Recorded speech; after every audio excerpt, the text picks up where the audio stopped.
गोकुलनन्दन गोविन्द गोविन्द हरि गोविन्द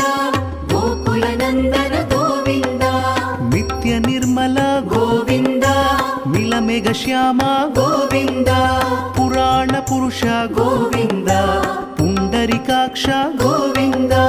गोविन्द हरि गोविन्द गोकुलनन्दन गोविन्द गोविन्द हरि गोविन्द गोकुलनन्दन गोविन्द नन्दनन्दन गोविन्द नवनीत चोर गोविन्द पशुपालक श्री गोविन्द पाप विमोचन गोविन्द